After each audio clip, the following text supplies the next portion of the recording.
atau qasidah atau pengajian atau salawatan yang kita setel itu kalau mengganggu orang, umpama tetangga kita nggak sholat atau orang non muslim terganggu dengan aktivitas kita ibadah dalam tanda petik itu tadi, ya tetap itu nanti dicatat oleh Allah Subhanahu wa taala, langsung dicatat dan nanti diperhitungkan pada hari kiamat nanti. Yang kecil-kecil, yang besar-besar semua diperhitungkan. Makanya kita perlu tiap pekan, tiap Jumat kita diingatkan untuk selalu berhati-hati, selalu bertakwa, selalu takut kepada Allah. Itu seringnya kita melanggar itu. Enggak mungkin khilaf ya, lupa bahwa sikap kita, bengok-bengok kita itu mengganggu orang lain, tetangga kita, atau kerabat kita, atau saudara kita sendiri, bapak kita sendiri, atau anak kita sendiri kalau kita sebagai orang tua. Nah itu selalu kita harus merasa berhati-hati. Jamaah salat Jumat rahimakumullah, di surat Al-Kahfi ayat 47 dan 49 disampaikan, dan ingatlah akan hari saat kami menjalankan gunung-gunung dan kamu akan melihat bumi itu datar, dan kami kumpulkan mereka, serta tidak kami tinggalkan seorang pun dari mereka. 47. Dan mereka akan dibawa ke hadapan Rabb-Mu dengan berbaris. Sesungguhnya kamu datang kepada kami sebagaimana kami menciptakan kamu pada kali yang pertama. Bahkan kamu mengatakan bahwa kami sekali-kali tidak akan menetapkan bagi kamu waktu perjanjian. 48. Dan diletakkanlah kitab, lalu kamu melihat orang-orang yang bersalah ketakutan terhadap apa yang ada di dalamnya, dan mereka berkata, aduhai celaka kami. Kitab apakah ini yang tidak meninggalkan yang kecil dan yang besar, melainkan ia mencatat semuanya. Dan mereka menjumpai apa yang telah mereka kerjakan itu tertulis. Dan Rabb-Mu tidak menganiaya seorang pun. Jamaah salat Jumat rahimakumullah, di awal-awal tadi disampaikan menggambarkan kengerian hari kiamat dan berbagai perkara dahsyat yang terjadi di dalamnya. Sebagaimana firman Allah, dan mereka bertanya kepadamu tentang gunung-gunung, maka katakanlah, Rabbku akan menghancurkannya dengan sehancur-hancurnya, maka dia akan menjadikan gunung-gunung itu benar-benar datar. Gunung-gunung itu lenyap, bukit-bukitnya rata, tinggallah bumi dalam keadaan rata, tidak berbukit dan tidak berlembah.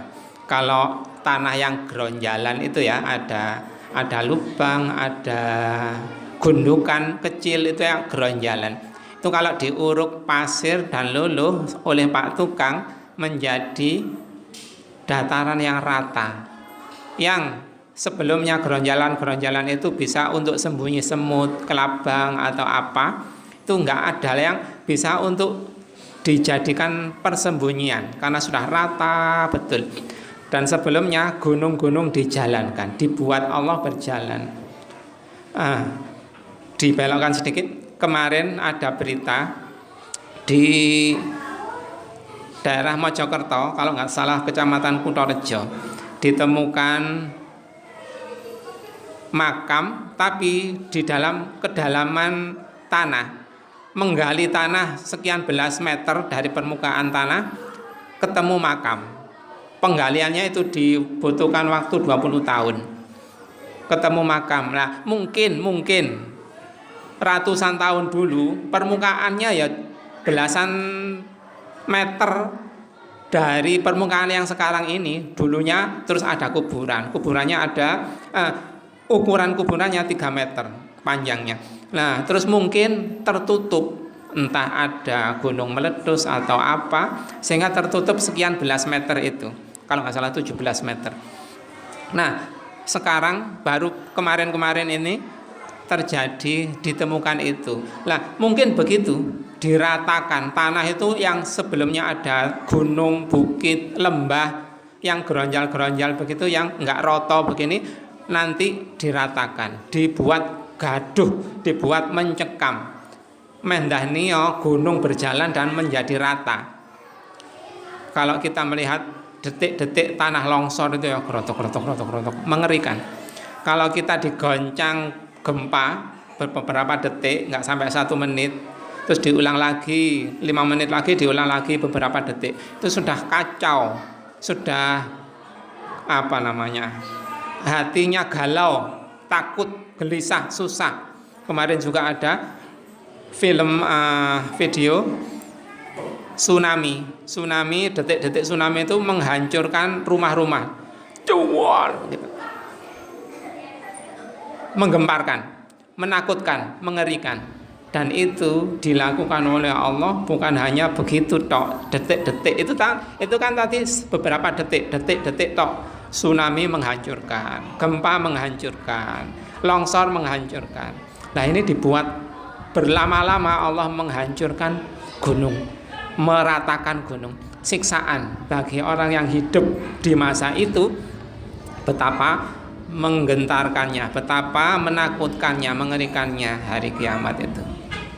Nah, begitu itu kalau kita sekarang ingat pelajaran itu, ingat informasi itu, harapannya kita ya juga takut akan siksaan Allah. Kita menjadi gentar.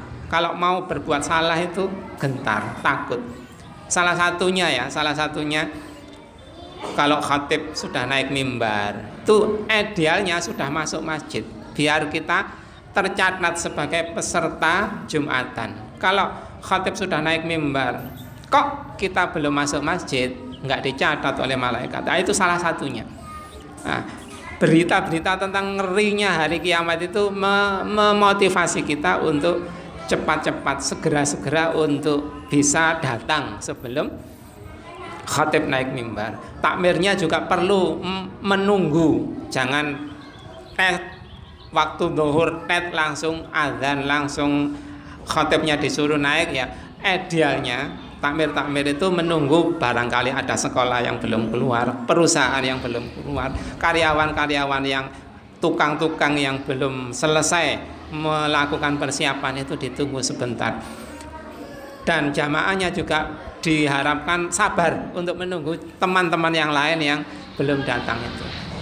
Nah, itu kita perlu sangat berhati-hati menyikapi ngerinya hari kiamat yang begitu itu. Jamaah salat Jumat rahimakumullah, sedikit lagi tentang gunung-gunung itu menjadi datar, bumi menjadi datar. Ada 2 pendapat yang mengatakan bumi itu bulat, yang pertama. Yang kedua, yang berpendapat bahwa bumi itu datar, seperti tempe itu. Seperti tempe, tapi bumi itu yang kita tinggali itu seperti lepek di dalam tempe. Lepek itu ya Afrika, Amerika, Eropa, Australia, Amerika, semuanya itu dalam satu lepek itu, dikelilingi oleh tempe itu. Nah, porosnya tengah-tengahnya lepek itu ya kutub utara itu. Terus yang di luarnya sana, luarnya lepek itu kutub selatan. Dan di sana, di kutub selatan itu yang memutari bumi ini, itu banyak kekayaan. Kalau sekarang ini Freeport itu menghasilkan sekian ton emas per hari, dibawa ke Amerika sana, orang sini ngaplu, nggak bisa mendapatkan apa-apa. Nah, itu satu tempat saja di bumi, di mana itu, Papua, itu sudah mengkayakan begitu banyak. Sampai-sampai kemarin ada yang seorang dirut yang dilaporkan oleh istrinya sendiri berpotensi untuk mendapatkan uang dolar dalam sak koper tiap minggu atau tiap pekan. Nah, begitu itu kekayaan bumi yang diambil dari ya di dunia ini, di pulau-pulau yang kita tinggali itu, belum menjangkau yang di kutub selatan yang lebih luas lagi begitu itu. Tujuannya apa kok diinformasikan bumi itu bulat? Ya tujuannya agar orang manusia nggak menjangkau kutub selatan, padahal kutub selatan itu tempatnya kekayaan yang lebih banyak lagi. Kutub selatan hanya dikuasai oleh segelintir negara atau segelintir orang saja. Keserakahan orang. Kenapa ini disampaikan? Kita perlu mengkalkulasi masalah-masalah kita itu apa saja. Salah satunya keserakahan banyak orang. Di sekeliling kita ya banyak orang serakah, di luar sana ya juga banyak orang serakah. Bagaimana kita bersikap? Ya, keserakahan itu kemungkaran. Otomatis ya harus diberantas. Salah satu bentuk sikap kita itu memberantas kemungkaran, amar ma'ruf nahi mungkar. Nah, ini perlu kita tahu informasi itu. Dan kalau bumi itu diinformasikan sebagai bulat, bisa narik pajak biaya satelit. Padahal nggak ada satelit itu. Menurut pendapat ini lah ya, nggak ada satelit itu, dibuat-buat agar bayar. Bayarnya ratusan juta tiap detik, ratusan juta rupiah tiap detik. Kalau nggak ada satelit, nggak masuk itu biaya untuk biaya satelit itu nggak masuk. Kalau kita interlokal atau YouTubean yang mahal-mahal itu ya, itu sebenarnya nggak perlu banyak uang. Nah, karena dibuat informasi bahwa bumi itu bulat, sehingga dibuat lagi seperti seakan-akan naik ke bulan. Neil Armstrong antariksawan, dulu ada lagu Neil Armstrong antariksawan, manusia pertama ke bulan, itu dibuat-buat. Di sana ada bendera Amerika, yang mana bendera itu nggak berkibar, tapi seperti gambar yang ditempel di tembok gitu.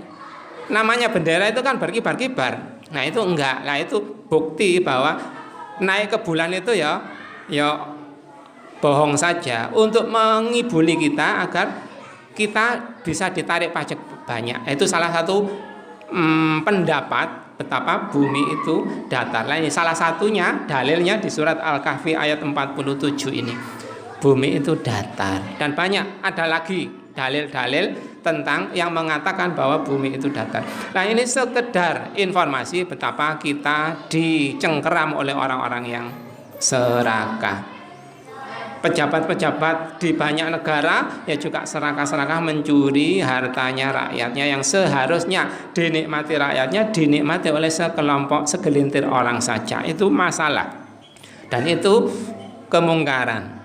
Sekali lagi harus diberantas. Orang yang tidak memberantas kemungkaran dosa, dan orang yang tahu tapi tidak menyampaikan dijuluki oleh Rasulullah sebagai setan bisu. Nah, mudah-mudahan dengan penyampaian ini saya terhindar dari julukan dari Rasulullah itu tadi yang menyebut setan bisu.